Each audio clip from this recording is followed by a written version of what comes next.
वो नहा रही थी। ऋतु न गर्मी की न सर्दी की, इसलिए अपने आंगन में निश्चिंतता के साथ नहा रही थी। छोटे से घर की छोटी सी पौर के किवाड़ भीतर से बंद कर लिए थे। घर की दीवारें ऊंची नहीं थीं। घर में कोई था नहीं, इसलिए वो मौज के साथ नहा रही थी। सुंदरी थी, युवती, गोरी नारी। पानी के साथ हंसते मुस्कुराते आमोदमग्न थी। पठान बादशाह शेरशाह सूरी का शाहजादा इस्लाम शाह झूमते हुए हाथी पर सवार उसी घर के सामने वाली सड़क से चला आ रहा था। कारचोबी, जरतार की अंबरी, सुनहला रुपहला हौदा, गहरे हरे रंग की चमकती हुई मखमल की चांदनी, हौदे पर चमकते हुए मोतियों की झालरें, चांदनी के सुनहले बेल बूटों से दमक में होड़ लगाने वाली। हौदे में शाहजादे के घुटने के पास ही पच्चीकारी के काम वाला सोने का पानदान भी रखा था। पानों पर सुनहले वक चढ़े हुए, कुछ उसके मुंह में भी थे। वक की एकाध चिंदी होठों की मोटाई और कोनों पर थी। वो मजे में पान चबा रहा था, धीरे धीरे मिठास ले रहा था। बादब, बाकायदा, होशियार, जानाम, शाहजादा जिंदाबाद, हरकारे ने पुकार लगाई। वो युवती एक हाथ अधभरा पानी का लोटा लिए दूसरे हाथ से कमर के नीचे के गीले वस्त्र को संभालती हुई खड़ी होकर पुकार की दिशा में देखने लगी। शाहजादे का हाथी उसके घर के सामने आ गया। हाथी दीवारों से कुछ ऊंचा बैठता था। हाथी पर सवार शाहजादा तो और भी बहुत ऊंचा। शाहजादे ने युवती को देखा। जान पड़ा जैसे कमल के पुष्प पर से मेह की बूंद ढलक रही हो। हाथी को रोक लिया। युवती को आंख गड़ाकर देखने लगा। युवती ने तड़क भड़क वाले हौदे को देखा, शाहजादे को देखा, शाहजादे की पैनी आंखों को देखा। सूखे कपड़े दूर रखे थे, गीले कपड़ों से शरीर को ढकने संभालने के लिए समय नहीं था। युवती ने कपड़े का काम हाथों से लिया, मुंह फेरा और बैठने वाली ही थी कि उसके शरीर पर पान के 4-5 बीड़े आए, टकराए और नीचे जा गिरे। सोने के वक्त जगह जगह देह में चिपक गए। युवती ने चौंक कर फिर उसी दिशा में मुंह किया। शाहजादे की उंगलियों में सोने के वकों की कुछ चिंदियां चिपई थीं। उंगलियां भीगी आंखों पर गईं, फिर हृदय पर और तुरंत खुले हुए डिब्बे के ढकने पर। मुस्कुराहट थी, आंखों में पैनापन। युवती ने एक क्षण में सब देख लिया और थरथराकर बैठ गई। पीठ फेर ली। शाहजादे का हाथी आगे बढ़ गया। फिर पुकार लगी, बादब, बाकायदा, होशियार, जानाम, शाहजादा जिंदाबाद। कुछ क्षण उपरांत युवती ने डरी हुई छिपी हुई आंखों से दरवाजे की तरफ देखा। बंद था। ऊपर की ओर देखा, वहां न हाथी का हौदा था और न ही हाथी सवार शाहजादा, परंतु पान के बीड़े आसपास पड़े थे और देह पर सोने के वकों की चिंदियां कई जगह चिपकी थीं। उनमें से एकाध उसको दिखलाई भी पड़ रही थी। इधर उधर देखा, पान के बीड़ों को देखा, उन चिंदियों को देखा और टटोला। कुछ चिंदियां टूट गईं, कुछ जहां की तहां रहीं। जो चिंदियां उंगलियों पर रह गई थी, उनको धूल से छुटाया। युवती वेग के साथ भीतर से ईंधन लाकर आंगन में जमा करने लगी। देर ऊंचा हो गया। किसी ने दरवाजे की कुंडी खटखटाई। युवती ने अपने कपड़े की ओर देखा। कुछ सूख गया था, कुछ अब भी गीला था। कुंडी फिर खटकी और आवाज आई, खोलो भी, क्या कान बंद कर लिए हैं? उसके पति की आवाज थी। युवती का सूखा चेहरा तमतमा गया। किवाड़ खोलकर फिर आंगन में आई। पति हलवाई की दुकान किए था। कपड़े धुएं से धुंधले, उन पर जगह जगह घी और तेल के चीकट। चेहरा भी धुआंधार। युवक होते भी लगता था जैसे ज्यादा अवस्था का हो। पत्नी के काले बाल सूखे गीले, बिखरे हुए, धोती अधसूखी। थके स्वर में बोला, अभी तक नहाई नहीं? पत्नी ने पीठ किए हुए कहा। हूँ। उसके कंधे के कुछ नीचे सोने के वक का एक टुकड़ा चमक रहा था। हलवाई की दृष्टि गई। पान के कुछ खुले, कुछ बंद बीड़े इधर उधर पड़े देखे। उन पर अधटूटे वक हिल रहे थे।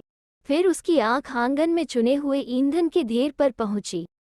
समझ नहीं आ रहा था। पूछा, ये सब क्या है? ये पान कहाँ से आए?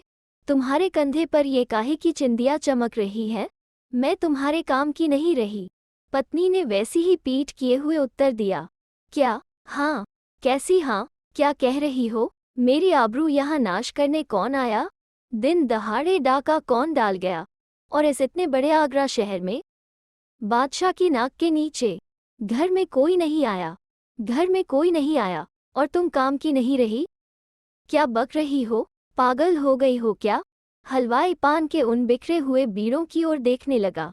पत्नी ने गला साफ किया, बोली, बादशाह का लड़का हाथी पर सवार घर के सामने से निकला था। उसने मुझको नहाते देख लिया और मेरे ऊपर ये बीड़े फेंक दिए। अब मैं तुम्हारे काम की नहीं रही। बस इतना ही या और कुछ नहीं। हलवाई ने चैन की सांस ली, पीठ पर हाथ रखा, पीठ पर से धोती थोड़ी सी हटाई। वहां से सोने के वक्त की कुछ चिंदियां और चिपकी थीं। हलवाई उनको छुटाने लगा। मैं तुम्हारे काम की नहीं रही। युवती हठ कर रही थी। तुम हो तो मूर्ख, हलवाई ने सांत्वना दी। नहाओ और रोटी बनाओ, मुझे भूख लग रही है। नहीं, अब मैं जीऊंगी नहीं, पत्नी ने दूसरी ओर मुंह फेर कर कहा। उसका चेहरा सूख गया था और आंखें लाल थीं। हलवाई का ध्यान लकड़ियों के ढेर पर जमा। ईंधन यहाँ क्यों ला धरा है? ईंधन नहीं है, मेरी चिता है। इस पर जलूंगी, अभी अपना दाह संस्कार करूंगी। कोई बात भी हो, व्यर्थ की बात का बतंगड़ खड़ा कर रही हो। प्राणों के साथ इस तरह का खिलवाड़ करने से क्या बन जाएगा? तुम क्या जानो? हलवाई ने अपना हाथ छुटाकर लकड़ियों के ढेर की ओर बढ़ी। मैं तुम्हें यह न करने दूंगा। कौन कहता है कि तू मेरी नहीं रही? कोई कहे न कहे, मैं तो कहती हूँ, मेरे काम के आड़े मत आओ। हटो। हलवाई उस सुंदर मुख की भयंकर रेखाओं को देखकर सकपका गया। विकट कठिनाई के निवारण के लिए हलवाई घर से बाहर निकला। उसने पड़ोसियों को इकट्ठा किया। पड़ोस की स्त्रियां भीतर दौड़ आईं। हलवाई ने आग परचा ली थी। चिता चुनी जा चुकी थी। उस पर एक लाल कपड़ा बिछाया जा चुका था। पड़ोसन ने हलवाई को पकड़ लिया, परंतु वो अपने हठ पर दृढ़ थी। पड़ोसियों ने तय किया कि शेरशाह को अर्जी दे दो। बादशाह की आज्ञा जारी होने की घड़ी तक के लिए शायद हलवाई मान जाए। बला टली सो टली, संभव है थोड़े समय में उसका हठ टल जाए। हलवाई अर्जी लेकर शेरशाह के दरवाजे पर पहुंचा। शेरशाह का आरंभिक जीवन तत्कालीन राजनीति के अखाड़े का जीवन था, कुटिल, कपटी और कुछ क्रूर भी। प्रत्येक युग में राजनीति के ये लक्षण अंग रहे हैं, परंतु शेरशाह न्याय भी था जब बादशाह हो गया, और वजीर उसके न्याय को जानता था। हलवाई की अर्जी अन्य अर्जियों के साथ वजीर के हाथ में पहुंच गई। वजीर अर्जियां पढ़ पढ़कर बादशाह के सामने रखता जाता था। वो उन पर अपना आदेश चढ़ाता जाता था। वजीर ने हलवाई की अर्जी हाथ में उठाई। पढ़ो। हाथ कांपने लगा। उस अर्जी को फिर किसी घड़ी सुनाने के लिए अलग रखकर दूसरी उठाना चाहता था कि शेरशाह ने टोका, क्या है वह कागज? उसमें क्या है? वजीर का मुंह पीला पड़ गया था। गले को साफ कर रहा था, परंतु गला साफ नहीं कर पा रहा था। शेरशाह की उत्सुकता और भी बढ़ गई। क्या है उसमें? क्यों अलग रख दिया? जहांपनाह, घबरा क्यों रहे हो? क्या आपके खिलाफ कोई शिकायत है? नहीं, जहांपनाह। फिर उसमें ऐसा क्या है जिससे तुम्हारी घिघी बंध गई? वजीर चुप। बादशाह कड़का, बोलते क्यों नहीं हो? मुझे दो वो कागज, अगर आपका होश खराब हो गया है तो। जहांपनाह, दरख्वास्त शाहजादे साहब के खिलाफ है। अच्छा, इसीलिए तुम ऐसे मरे जा रहे हो। इधर पेश करो। वजीर ने हलवाई की अर्जी को बादशाह के सामने रख दिया और मुरझाई निगाहों से उसकी ओर देखने लगा। हलवाई भी देख रहा था और कांप रहा था। शेरशाह ने अर्जी पढ़ी, भौहें सिकोड़ी और होठ सटाए। एक क्षण बाद बोला, शाहजादे को हाजिर करो। शाहजादा हाजिर कर दिया गया। न मुंह में पान थे और न होठों पर सुनहरे वक्त की वे चिंदियां।